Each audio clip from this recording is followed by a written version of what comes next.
Hello everyone, welcome on grasping Python. Last video में हमने discuss किया था सीबीएसई एग्जाम पैटर्न की जो मार्च 2022 के अंदर होने वाला है। और उसमें हमने डिस्कस किया था कि एग्जाम का जो पैटर्न है वो दो पार्ट में डिवाइड किया था, टर्म वन और टर्म टू। टर्म वन के अंदर जो क्वेश्चन पेपर्स आएंगे या जो पेपर होगा वो एमसीक्यू टाइप का पेपर होगा, और टर्म टू आपका होगा डिस्क्रिप्टिव टाइप। टर्म टू के अंदर 2 घंटे का पेपर होगा आपका डिस्क्रिप्टिव, और टर्म वन आपका 90 मिनट का पेपर होगा जो एमसीक्यू टाइप के पेपर क्वेश्चंस उसमें पूछे जाएंगे। सिलेबस के बारे में भी हमने डिटेल में डिस्कस किया था। अगर वो वीडियो आपने नहीं देखा है तो आपको डिस्क्रिप्शन बॉक्स में उस वीडियो का लिंक मिल जाएगा, आप उसको देख लीजिए पहले। आज इस वीडियो में हम बात करेंगे एमसीक्यू टाइप के जो क्वेश्चंस और आंसर्स की, जो एक चैप्टर है आपका फंक्शंस इन पाइथन, उसको हम डिस्कस करेंगे। फंक्शन के वीडियोस देखने के लिए आपको इसके डिस्क्रिप्शन बॉक्स में लिंक मिल जाएगा, जहां डिटेल में फंक्शन के बारे में एक्सप्लेन कर रखा है, और वहां से आप उसको देख सकते हैं। और हमारे चैनल को अगर सब्सक्राइब नहीं किया तो आप सब्सक्राइब कर लीजिए, ताकि इस टाइप के जो एमसीक्यू टेस्ट सीरीज के कुछ वीडियोस आप लोगों के लिए लेके आएंगे, जो जिनका नोटिफिकेशन आपको मिल सके। तो शुरू करते हैं। सबसे पहले अगर हम बात करें, जैसा कि पहला क्वेश्चन आप देख पा रहे हैं, which of the following is the use of function in Python. अब फंक्शन का यूज क्या, अगर उसकी हम बात करें तो देखिए पहला कह रहा है functions are reusable piece of program. बिल्कुल सही है, ये सही कह रहा है। Functions does not provide better modularity for your application, ये गलत कह रहा है, क्योंकि फंक्शन से क्या कर सकते हैं, मॉड्यूलरिटी का कंसेप्ट हम इंप्लीमेंट कर सकते हैं। प्रोग्रामिंग में जो मॉड्यूलरिटी का कंसेप्ट होता है वो क्या होता है कि एक कंप्लीट प्रोग्राम है आपका, काफी बड़ा प्रोग्राम है, उसको छोटे छोटे मॉड्यूल्स के अंदर आप डिवाइड कर सकते हैं, और ये मॉड्यूल्स आपके क्या होंगे, इंटरलिंक्ड होंगे। तो फंक्शन के थ्रू हम क्या कर सकते हैं, मॉड्यूलरिटी का कंसेप्ट भी क्या कर सकते हैं, इंप्लीमेंट करते हैं। और मॉड्यूलरिटी से एक बेनिफिट जो आपको मिलता है वो क्या बेनिफिट मिलता है कि आप इजीली कोड को क्या कर सकते हैं, डेवलप कर सकते हैं, टेस्ट कर सकते हैं, और इसको रीयूज कर सकते हैं। तो रीयूजेबिलिटी आपका हो सकता है, मॉड्यूलरिटी को नहीं प्रोवाइड करेगा, ये गलत हो गया। You can't also create your on functions, नहीं, ये भी बात गलत कह रहा है, क्योंकि हम क्या कर सकते हैं, अपने खुद के फंक्शंस भी बना सकते हैं। पाइथन के अंदर 3 टाइप्स के फंक्शन होते हैं, जिसमें आपके इनबिल्ड फंक्शन होते हैं, बिल्ट इन फंक्शन होते हैं, और यूजर डिफाइंड फंक्शंस होते हैं। तो हम अपने फंक्शन बना सकते हैं।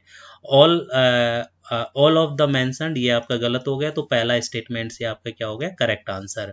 यहाँ पे एक्सप्लेन भी कर रखा है कि function are reusable piece of programs, they allow you to give a name to a block of statements, allowing you to run that code using the specified name anywhere in the program and any numbers of time. मतलब आप code लिखोगे, उस code को कहीं पे भी आप programme के अंदर कॉल कर सकते हैं, और कितनी बार भी आप कॉल कर सकते हैं।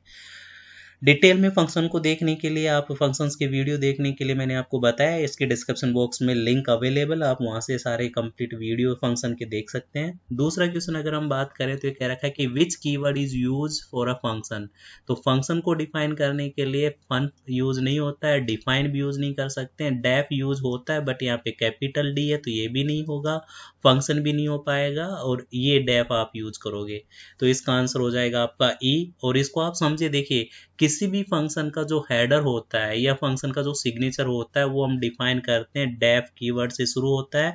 फिर यहाँ पे होता है name of the function, name of function. ये जो नेम ऑफ फंक्शन होता है ये आपका आइडेंटिफायर होता है फंक्शन का नेम, ये यूजर डिफाइंड नेम होता है कुछ भी। इसके अंदर वो चीज़ ध्यान रखनी है आपको, आइडेंटिफायर के जो नेम्स की जो रूल्स है वो सारे आपको याद रखना है कि डिजिट से शुरू होना चाहिए, कीवर्ड नहीं हो सकता है, बाकी यूजर इसको कोई भी नेम दे सकता है। देन यहाँ पे आपकी पैरामीटर लिस्ट हो सकती है, जो एज पर द रिक्वायरमेंट हम स्पेसिफाई करेंगे, हो भी सकती है, नहीं भी हो सकती है। देन उसके बाद यहाँ पे कोलन होता है। तो ये आपका फंक्शन का जो होता है सिग्नेचर होता है, जिसको हम फंक्शन की जो हेडर है वो भी कहते हैं। और यहाँ पे आप फंक्शन की बॉडी लिखेंगे इंडेंटेशन में डेफ के बाद। तो ये कंप्लीट होता है फंक्शन का सिंटैक्स। आगे अगर हम बात करें तो नेक्स्ट क्वेश्चन कह रहा है what will be the output of the following Python code. अब यहाँ पे देखिए डेफ फंक्शन लिखा, फंक्शन का नाम है से हेलो, और फिर फंक्शन की बॉडी में जो लिखा है उन्होंने लिखा है प्रिंट हेलो वर्ड। और यहाँ पे से हेलो फंक्शन को एक बार कॉल किया और दूसरी बार कॉल किया, तो इसका जो आउटपुट आएगा वो क्या हो जाएगा आपका, हेलो वर्ल्ड, देन वापस इसी लाइन के अंदर हेलो और वर्ल्ड। तो ये आपको समझ में आ रहा होगा कि जितनी बार भी आप फंक्शन को कॉल करेंगे as per the requirement of parameter, यहाँ पे कोई पैरामीटर नहीं है, आपका आउटपुट आ जाएगा। तो इस केस के अंदर आपका आउटपुट ये आ जाएगा।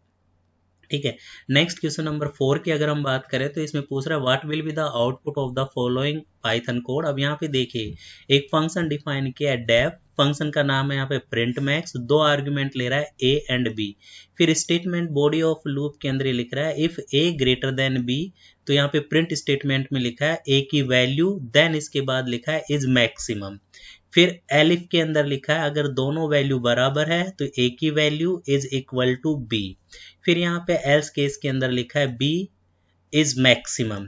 और यहाँ पे आप देखिए ये कंप्लीट यहाँ से आपका फंक्शन को डिफाइन कर दिया और यहाँ तक फंक्शन की डेफिनेशन दे दिए, ये आपका फंक्शन का सिग्नेचर है। अब इंडेंटेशन के बाहर आने के बाद यहाँ पे इसने लिखा प्रिंट मैक्स, आर्गुमेंट पास किया 3 एंड 4, तो यहाँ पे क्या किया इसने फंक्शन को कॉल किया है। ठीक है, कॉलिंग ऑफ फंक्शन। अब फंक्शन को कॉल करने का सिंटेक्स आपको पता है, फंक्शन का नेम और पैरामीटर लिस्ट। अब यहाँ पे देखिए 3 और 4 पास किया है और यहाँ पे ए और बी जा रहा है, तो इस चीज को भी समझिए। यहाँ पे एक कंसेप्ट और आता है actual parameter and formal parameter. तो जहाँ पे फंक्शन को कॉल किया और वहाँ पे जो पैरामीटर आप पास कर रहे हैं वो कहलाते हैं आपके एक्चुअल पैरामीटर। ये एग्जाम में बन जाता है क्वेश्चन 2 नंबर का, what is the difference between actual parameter and formal parameter.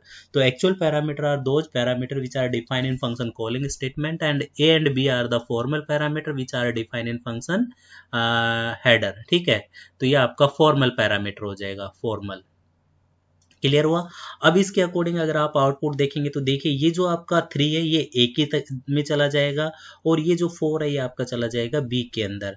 Now इसके अकॉर्डिंग पहला केस आपका फॉल्स हो गया क्योंकि 3 ग्रेटर देन 4, एलिफ के अंदर आएगा तो इक्वल भी नहीं है। इसके एल्स केस में आएगा बी दैट इज 4 और इज मैक्सिमम, तो option C is the correct answer, 4 is maximum is your answer.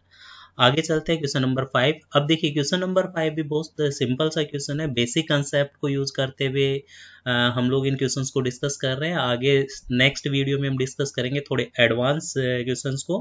यहाँ पे x इक्वल टू 50 एक वेरिएबल डिक्लेयर किया, नाउ फंक्शन को डिफाइन किया डेफ फंक्शन सी और आर्ग्यूमेंट पास किया यहाँ पे प्रिंट x इज x की वैल्यू, फिर x इक्वल टू 2 प्रोवाइड किया और प्रिंट कर दिया change local x to x की वैल्यू और यहाँ पे फंक्शन को कॉल किया। तो यहाँ पे देखिए दो वेरिएबल डिफाइन कर रहे हैं यहाँ पे, एक वेरिएबल तो इस फंक्शन के इंडेंटेशन में यूज कर रखा है x और एक x यहाँ पे डिफाइन कर रखा है।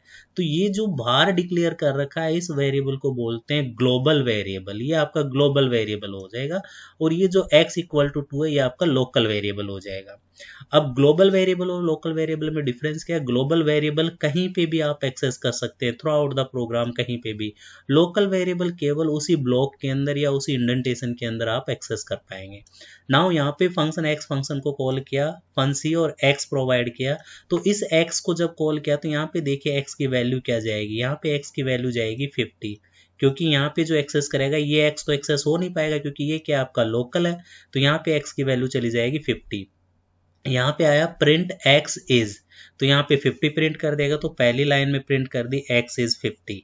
नाउ इसके बाद x इक्वल टू 2 हो गया, प्रिंट किया चेंज लोकल x2, तो यहाँ पे चेंज्ड लोकल x2 और यहाँ पे इसकी वैल्यू आ गई x की वैल्यू। अब यहाँ पे जो x की वैल्यू लेगा वो 2 लेगा, तो यहाँ पे इसने 2 प्रिंट कर दिया। फिर इसके बाद बाहर आ गया, बाहर आने के बाद यहाँ पे फंक्शन प्रिंट कर रहा है आपका print statement x is now, तो x इज नाउ वैसे कैसे प्रिंट हो गया और यहाँ पे x की वैल्यू प्रिंट करेगा। अब यहाँ पे देखिए x की वैल्यू कौन सी लेगा, क्योंकि x की वैल्यू 2 तो हो नहीं सकती, ग्लोबल वैल्यू है, सॉरी लोकल है, तो यहाँ पे इस केस के अंदर ग्लोबल वैल्यू ले लेगा और ग्लोबल वैल्यू क्या हो जाएगी आपकी 50, तो यहाँ पे 50 आपका आंसर आ जाएगा। आई होप आपको ये कंसेप्ट क्लियर हुआ होगा। लोकल एंड ग्लोबल वेरिएबल अगर नहीं समझ में आया तो डिस्क्रिप्शन के अंदर डिस्क्रिप्शन बॉक्स में इसका लिंक अवेलेबल, आप वहाँ पे देख सकते हैं। नाउ क्वेश्चन नंबर 6 को ध्यान से समझिए, सेम क्वेश्चन है बट थोड़ा सा चेंज कर दिया। चेंज क्या किया है, यहाँ पे ग्लोबल कीवर्ड यूज कर लिया। अब यहाँ पे ग्लोबल कीवर्ड यूज करने से क्या होगा उसको आप समझिए थोड़ा ध्यान से। यहाँ पे देखिए x इक्वल टू 50 है, फंक्शन को बनाया, यहाँ पे ये कॉल किया global x, print x is x equal to 2, change global x to x और यहाँ पे ये प्रिंट कर दिया और यहाँ पे फंक्शन को कॉल किया। अब जब फंक्शन को कॉल करेगा कोई आर्ग्यूमेंट पास नहीं किया है, यहाँ पे ऊपर आया, ऊपर आने के बाद ग्लोबल x को यूज किया तो x इज x, तो 50 प्रिंट हो जाएगा। फिर यहाँ पे x इक्वल टू 2 आया। 2 आने के बाद इसने क्या किया, change global x to x, यहाँ पे ये प्रिंट किया और x की वैल्यू 2 प्रिंट कर दी। अब यहाँ पे देखिए x की वैल्यू क्या हुई, जो ग्लोबल वैल्यू थी वो एक्सेस कर ली यहाँ पे, और यहाँ पे आने के बाद इसकी वैल्यू को अपडेट कर दिया, चेंज कर दिया। और यहाँ पे ग्लोबल कीवर्ड लिखने से केवल ये हो जाएगा कि जो x इक्वल टू 2 किया, जो कि x पहले कितना था आपका 50 था, वो चेंज हो जाएगा। और चेंज होने के बाद यहाँ पे x की वैल्यू हो जाएगी 2। तो यहाँ पे जब प्रोग्राम में बाहर आएगा और value of x is print करेगा, तो यहाँ पे अब 50 ना प्रिंट करके x की वैल्यू क्या प्रिंट करेगा, 2। यहाँ पे x की वैल्यू 2 हो गई। तो यहाँ पे मैंने ग्लोबल वेरिएबल और लोकल वेरिएबल का एग्जांपल लेके भी आपको एक्सप्लेन किया। ये इंपॉर्टेंट है, कई बार एग्जाम में बन जाता है क्वेश्चन ग्लोबल कीवर्ड यूज करके। नाउ क्वेश्चन नंबर 7 को देखिए, ये भी बहुत अच्छा क्वेश्चन है। यहाँ पे कंसेप्ट यूज कर रहे हैं डिफॉल्ट आर्ग्यूमेंट का। ये अब डिफॉल्ट आर्ग्यूमेंट क्या होता है, इसका भी वीडियो में आपको लिंक मिल जाएगा, उसको भी आप देख सकते हैं। फंक्शन डिफाइन किया डेफ, नेम ऑफ फंक्शन से 2 आर्ग्यूमेंट ले रहा है, पहला मैसेज और सेकंड आपका टाइम्स, और उसकी डिफॉल्ट वैल्यू ले रहा है 2। अब इसमें प्रिंट कर रहा है मैसेज को मल्टीप्लाई कर रहा है टाइम से। अब देखिए ये आपका फंक्शन डिफाइन कर दिया, फर्स्ट टाइम फंक्शन को कॉल किया। जब फर्स्ट टाइम फंक्शन को कॉल कर रहा है तो क्या आउटपुट आएगा वो देखिए। यहाँ पे आपका आउटपुट आएगा हेलो, तो मैसेज में चला जाएगा।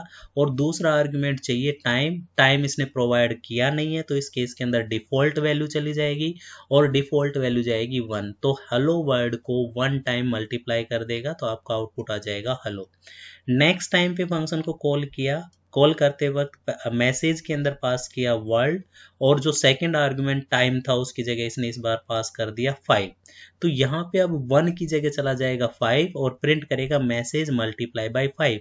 मैसेज आपका वर्ल्ड, तो वर्ल्ड को कितने टाइम पे प्रिंट कर देगा, 5 टाइम। तो वर्ल्ड वर्ल्ड वर्ल्ड वर्ल्ड, और यहीं पे वर्ल्ड आएगा, ये वर्ड यहाँ पे डिस्प्ले हो जाएगा। तो ये आपका आउटपुट आ गया। तो यहाँ पे डिफॉल्ट आर्ग्यूमेंट इसमें टाइम्स को यूज किया है। नेक्स्ट क्वेश्चन नंबर 8 की अगर हम बात करें, यहाँ पे भी डिफॉल्ट आर्ग्यूमेंट का कंसेप्ट यूज कर रखा है, इसको भी थोड़ा सा आप लोग ध्यान से समझिएगा। यहाँ पे देखिए फंक्शन को डिफाइन किया, फंक्शन का नेम लिखा फंसी, यहाँ पे आर्ग्यूमेंट पास कर रहा है 3 आर्ग्यूमेंट ए, बी और सी। ए वेरिएबल यहाँ पे पास किया है, बी की वैल्यू डिफॉल्ट हो सकती है, तो बी इक्वल टू 50 और सी इक्वल टू 50। एक चीज यहाँ पे आपको ध्यान रखनी है, डिफॉल्ट आर्ग्यूमेंट जब भी आप प्रोवाइड करेंगे तो वो हमेशा फंक्शन में लास्ट में प्रोवाइड करते हैं। इधर ऐसा नहीं है कि आपने एक आर्ग्यूमेंट, पहला default argument A equal to 10, फिर बी कोई आर्ग्यूमेंट पास कर दिया, फिर सी इक्वल टू 20, ऐसे प्रोवाइड नहीं कर सकते। हमेशा ध्यान रखना, जो भी डिफॉल्ट आर्ग्यूमेंट्स होंगे, कितने भी हो सकते हैं, वो हमेशा नॉन डिफॉल्ट आर्ग्यूमेंट्स के बाद में ही आप प्रोवाइड करेंगे। तो इसका जो राइट सिंटेक्स हो जाएगा वो हो जाएगा बी ए इक्वल टू 10 और सी इक्वल टू आपका 20। तो यहाँ पे इन्होंने सही लिख रखा है। मैसेज में क्या प्रिंट कर रहा है, ए इज ए की value and B is B की value and C is C की वैल्यू। अब फर्स्ट टाइम फंक्शन को कॉल किया, जब फर्स्ट टाइम फंक्शन को कॉल किया तो इसने 2 ही आर्ग्यूमेंट पास किए हैं, 3 और 7। अब यहाँ पे आप देखेंगे फंक्शन को एग्जीक्यूट होने के लिए 3 आर्ग्यूमेंट्स की रिक्वायरमेंट है, इसने यहाँ पे 2 आर्ग्यूमेंट पास कर दिए। तो पहला आर्ग्यूमेंट जो है वो ए की तरह चला जाएगा, दूसरा आर्ग्यूमेंट आपका बी चला जाएगा, तीसरा मिसिंग आर्ग्यूमेंट है तो उसकी जगह चला जाएगा आपका 10। तो इस केस के अंदर आपका जो रिजल्ट है वो आ जाएगा A is 3 and B is 7 and C is 10। तो ये पहला स्टेटमेंट आ गया। सेकेंड टाइम आप देखिए फंक्शन को कॉल किया, जब फंक्शन को यहाँ पे कॉल किया तो पहला आर्गुमेंट 25 पास कर दिया, कोमा देके सी इक्वल टू 24। अब आपको ये तो पता है कि फंक्शन 3 आर्गुमेंट लेता है, तो फर्स्ट आर्गुमेंट तो इसमें ए की वैल्यू तो 25 चली जाएगी, सी की वैल्यू इसने 24 प्रोवाइड कर दी। अब तीसरी वैल्यू जो जानी थी बीच में वो वैल्यू इसने प्रोवाइड नहीं की, तो यहाँ पे पैरामीटर आर्ग्यूमेंट यहाँ पे पास किया है, तो यहाँ पे सी की जो वैल्यू है वो चली जाएगी आपकी, जो सॉरी बी की वैल्यू चली जाएगी 5 जो आपने ऊपर डिफाइन कर रखी है। तो उस केस के अंदर आपका रिजल्ट आ जाएगा A 25, B 5 and C is 24। Next time पे जब फंक्शन को कॉल किया तो सी की वैल्यू प्रोवाइड कर दी, ए की वैल्यू भी प्रोवाइड कर दी इसने। इसके बाद जो बी की वैल्यू है वो प्रोवाइड नहीं कर रखी, तो बी की वैल्यू तो आपको पता है ये डिफॉल्ट वैल्यू आपकी जाएगी। तो इस केस में पोजिशनल आर्ग्यूमेंट चेंज किया, यहाँ पे सी को पहले ले लिया, ए को बाद में ले लिया। इसको डिटेल में समझने के लिए डिस्क्रिप्शन में वीडियो का, फंक्शन के वीडियो के लिंक्स है, आप उनको एक बार थोड़ा सा देख लीजिएगा, तब जाके और क्लियर हो जाएगा। तो इस केस में देखिए ए आपका 100, बी आपका 5 जो रहेगा ऊपर, और सी की वैल्यू आ जाएगी 50। तो ये आपका आंसर आ जाएगा। नेक्स्ट वीडियो पे क्वेश्चन पे चलते हैं। यहाँ पे भी देखिए इन्होंने क्या कर रखा है, एक फंक्शन बनाया मैक्सिमम एक्स और वाई, यहाँ पे आर्गुमेंट पास किया। अगर एक्स ग्रेटर देन वाई है तो रिटर्न एक्स कर दिया, अगर एक्स इक्वल टू वाई है तो यहाँ पे the numbers are equal, otherwise return कर दिया Y. Now print statement use किया है, मैक्सिमम यहाँ पे फंक्शन को कॉल किया है, 3 एंड 5 यहाँ पे आर्गुमेंट पास किया, ये आपका एक्स की तरह जाएगा, ये वाई की तरह जाएगा। कंपेयर करोगे तो यहाँ पे रिटर्न वाई करेगा, वाई करेगा तो यहाँ पे पूरे कंप्लीट स्टेटमेंट में जो प्रिंट स्टेटमेंट में वाई की वैल्यू आ जाएगी 3 और रिजल्ट आ जाएगा आपका 3। नेक्स्ट चलते हैं क्वेश्चन नंबर 10 के अंदर। इस वीडियो में बस इतना ही। नेक्स्ट वीडियो में हम और डिस्कस करेंगे।